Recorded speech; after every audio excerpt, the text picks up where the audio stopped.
Hello everyone, welcome to the channel. This video will be a cleaning and organization motivation for you guys.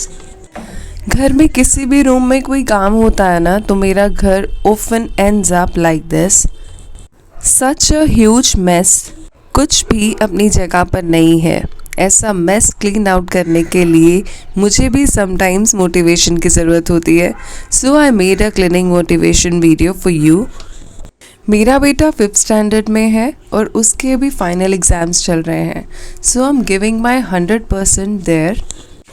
These days उसके exams ही मेरी priority हैं. एक responsibility मेरी आपकी तरफ भी है, जो मेरे व्यूअर्स हैं, जो मेरी वीडियो की वेट करते हैं.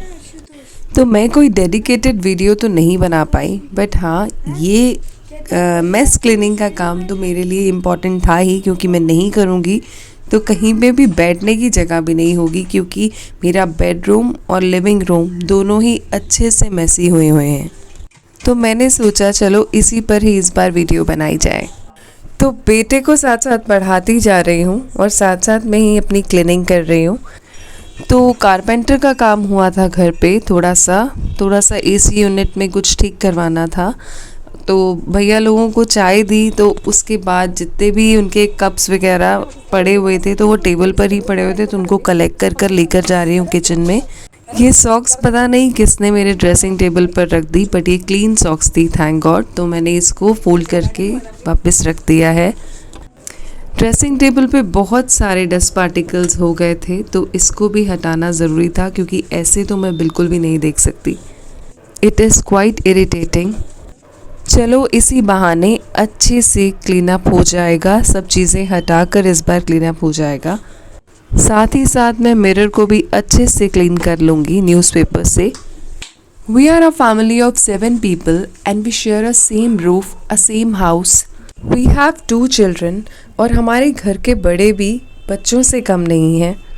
और मेरे हस्बैंड की एक आदत है, जब भी कोई लेबर घर पे काम करने के लिए आती है ना, तो वो हमें लॉक कर देते हैं. वो कहते हैं कि बार बार तुम बीच में नहीं आओगी.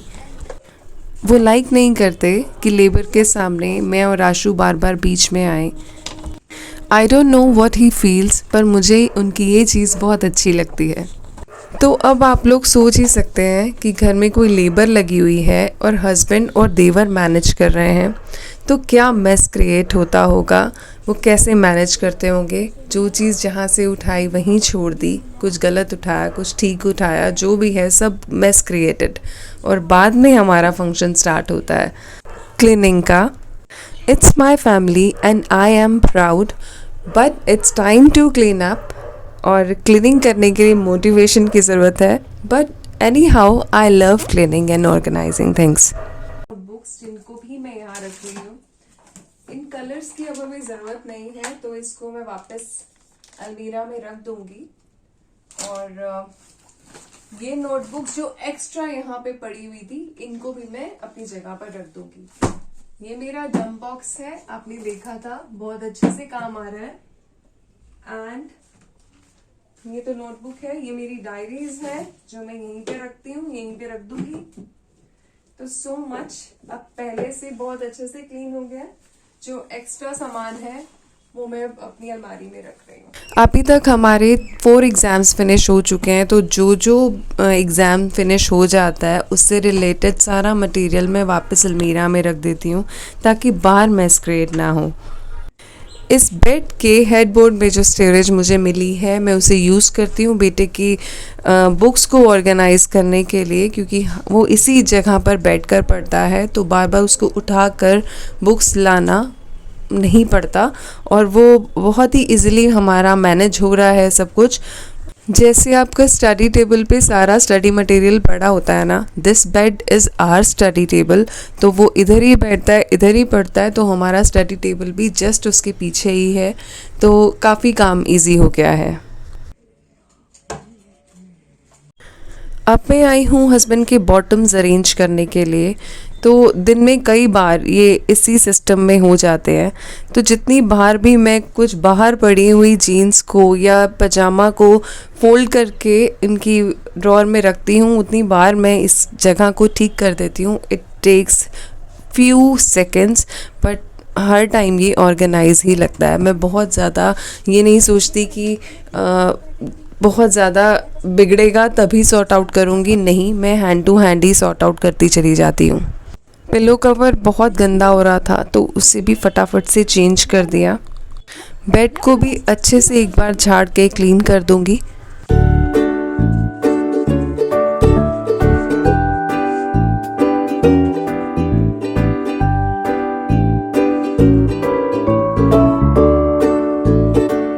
आज हम मैकडीज गए थे, बेटे को स्कूल से लेने गई थी ना, उसके बाद हम मैकडीज गए थे। तो वहां से ना मुझे ये 2 मिले हैं। इट्स लाइक गॉगल और you can say ग्लेयर्स, okay, like this. लेकिन ना ये जस्ट एक कार्डबोर्ड है और इससे मैंने सोचा कि एक क्राफ्ट बनाऊंगी। लेकिन इसी वीडियो में आपको बाद में देखने को मिलेगा ये क्राफ्ट कि मैंने क्या बनाया अल्टीमेटली इसका। तो अभी मैं फिलहाल इसको अपने डंप बॉक्स में संभाल के रख रही हूँ क्योंकि मुझे अभी थोड़ी देर में निकालना है। बट अभी अर्जेंसी में मुझे कोई और जगह समझ नहीं आई तो इसको मैं अभी डंप बॉक्स में डाल दूंगी एंड लेटर ऑन आप देखोगे मैं से कौन सा क्राफ्ट बनाने वाली हूँ। Okay guys, stay tuned.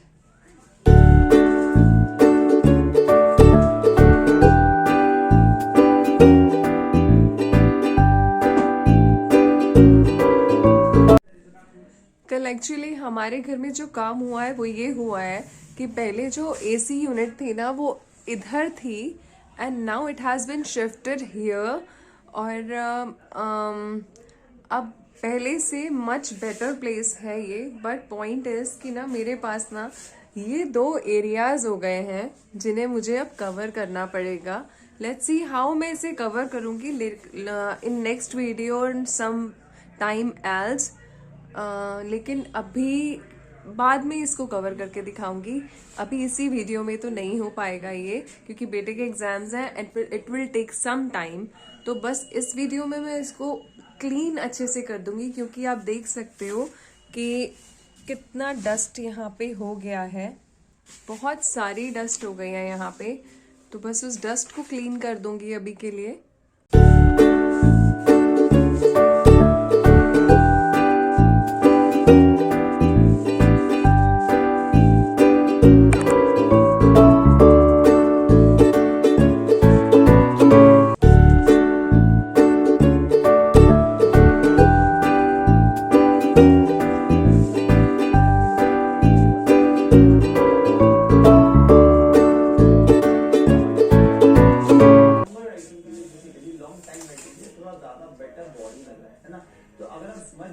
Now look at the room, कितना प्यारा लग रहा है, कितना आई प्लीजिंग लग रहा है।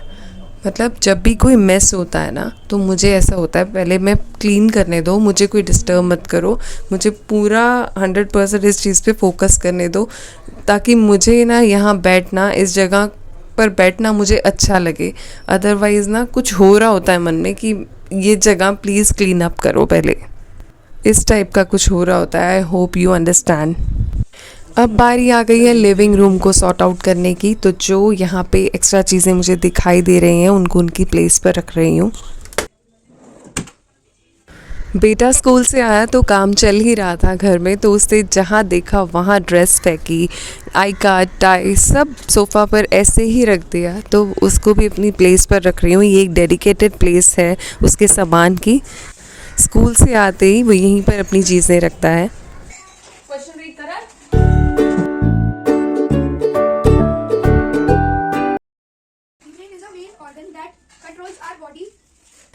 तो हस्बैंड ने कहा बताओ बेडशीट कहाँ पड़ी है, मुझे निकालनी है। भैया कह रहे हैं बेड को कवर कर दो ताकि उस पर डस्ट ना गिरे। तो मैंने उन्हें जगह बताई थी कि हाँ यहाँ पे आपको बेडशीट मिल जाएगी। तो उन्होंने एक छोड़कर 3-4 बेडशीट निकाल ली। तो इसी तरीके से तो मेस होता है, और कैसे होगा। चलो एनीवेज, जो बेडशीट क्लीन है उनको फोल्ड करके उनकी जगह पर रख देते हैं। This is how I keep my bed sheets in a drawer. File system में अरेंज करके रखती हूँ मैं, और पिलोज़ को एक के ऊपर एक स्टैक करके।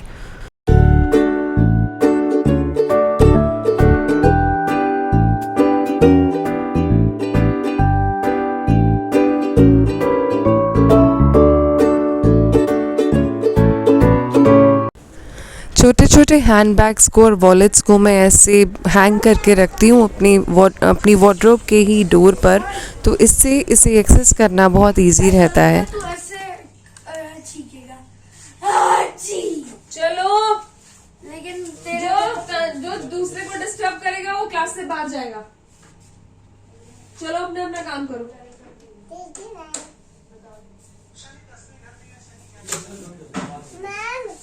मेरी पेंसिल, भैया तो अपना काम कर बेटा। मेरी पेंसिल खराब हो गई। पेपर है ना, नहीं हुई हो जी। पहले मन में सोच बबी, what are the features of nerve? अरे वो ये तो डार्क स्टडी है। What are the features of nerve? They carry messages. No, this is function.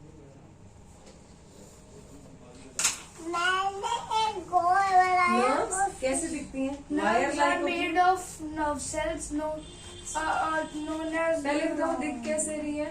वो दिख रही है वायर जैसी, नेटवर्क ऑफ वायर जैसी। They look like Nerves are like the network of wires that spread throughout the body. भैया को पढ़ता हुआ देख के ना ओजू को भी शौक हो जाता है कि मैं भी ऐसे बैठूं और पढ़ाई करूं, तो वो भी अपनी टेबल लेकर आ गया है। तो थोड़ी देर के बाद ओजू चला जाएगा, तो मैंने उसे अलाउ कर दिया कि थोड़ी देर बैठ जाओ, कोई बात नहीं।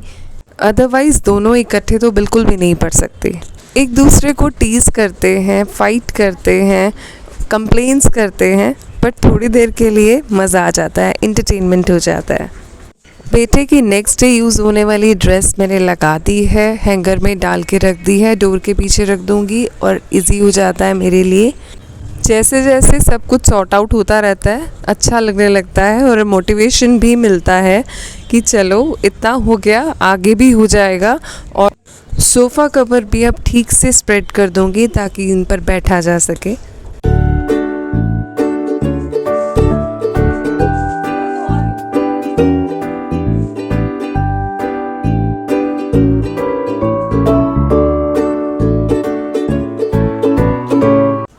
वीडियोस बनाना काफ़ी टाइम कंज्यूमिंग होता है गाइस, तो अगर आप लोग लाइक नहीं करेंगे, शेयर नहीं करेंगे, सब्सक्राइब नहीं करेंगे, तो कहीं ना कहीं हमारे लिए भी ये डिमोटिवेशन का कारण होता है।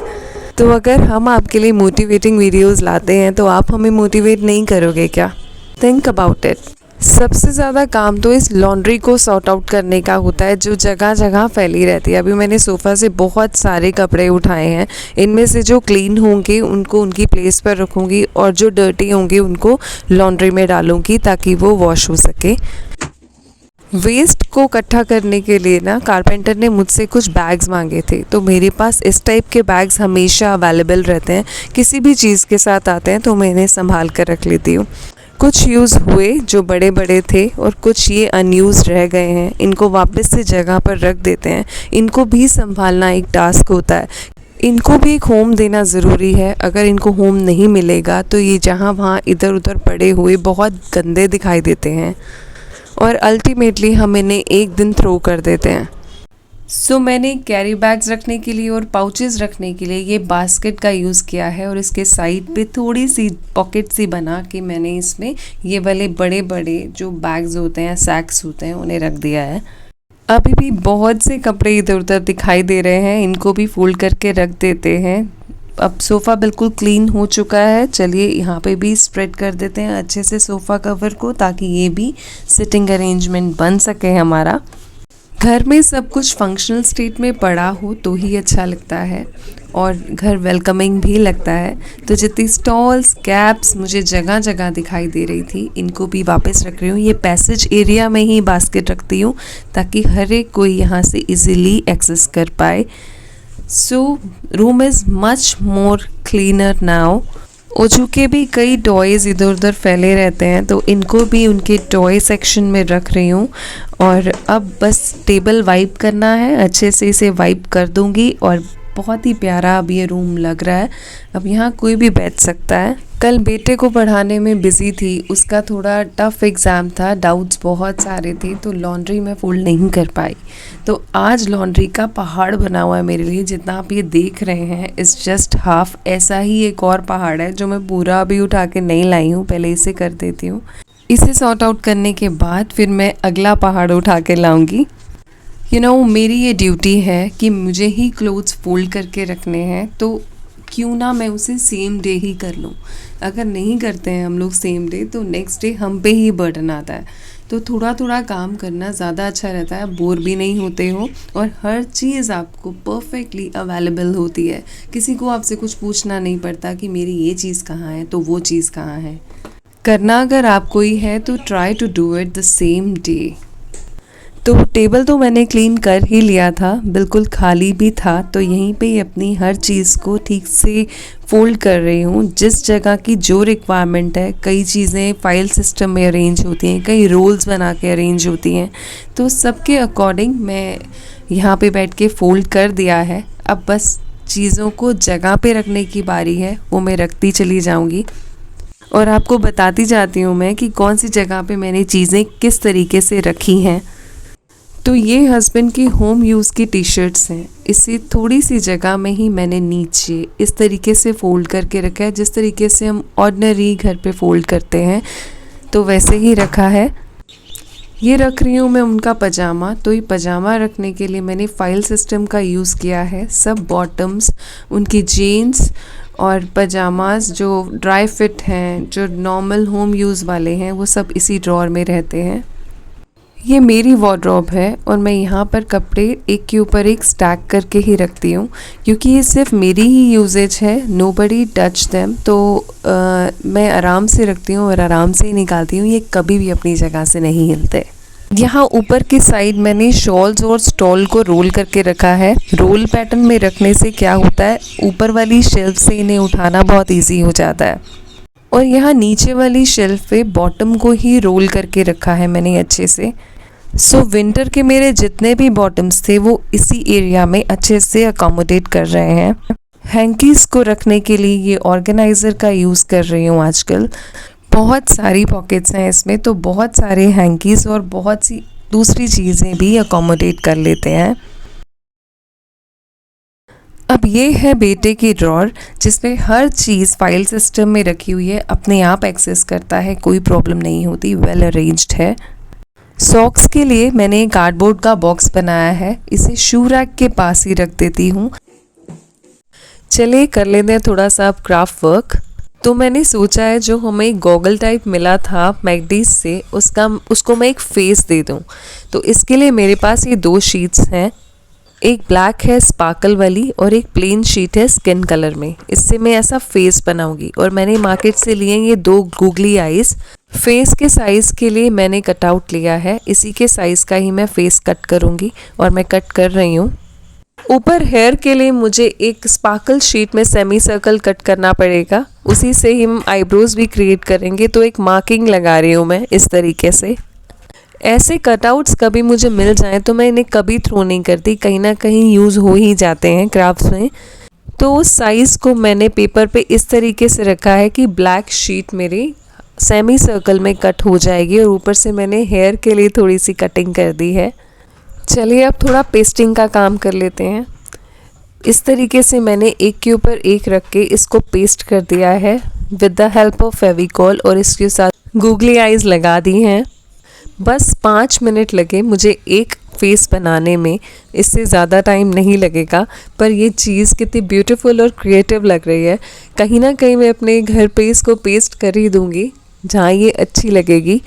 एक ये मेरे टॉयज़ थे जिनको जब भी मैं इस ड्रॉर बॉक्स को ओपन करती हूँ ना तो ये गिर जाते हैं, तो इन्हें भी पेस्ट करने के लिए मैंने ग्लू ड्रॉप्स की हेल्प ली है। ये ग्लू ड्रॉप्स बहुत ही फाइन प्रोडक्ट है। कुछ लाइट सा पेस्ट करना हो तो हल्की सी ग्लू ड्रॉप लगती है। और इस मास्क के लिए मैंने 2 फिक्स करी ताकि ये हिले नहीं बिल्कुल भी। इसे मैं फ्रिज पर लगा रही हूँ। एक्चुअली मेरा फ्रिज आयरन का नहीं है तो इसके ऊपर मैग्नेट्स नहीं फिट होती, नहीं तो मैं मैग्नेट्स ही लगाती। ये लास्ट DIY जो ये बॉटल वाला आप देख रहे हैं, इसके पीछे मैग्नेट मैंने लगाई थी और ये बहुत अच्छे से यहाँ पे वर्क कर रही है। देखिए मैं आपको दिखाती हूँ। तो ये लो कॉस्ट DIY करके भी आप अपने घर को मेंटेन कर सकते हैं, डेकोरेट कर सकते हैं। इन छोटी छोटी चीज़ों से भी डेकोरेट करने से आपका घर काफ़ी अच्छा लगता है। चलिए फिर see you in the next video. Thank you for watching. Bye bye.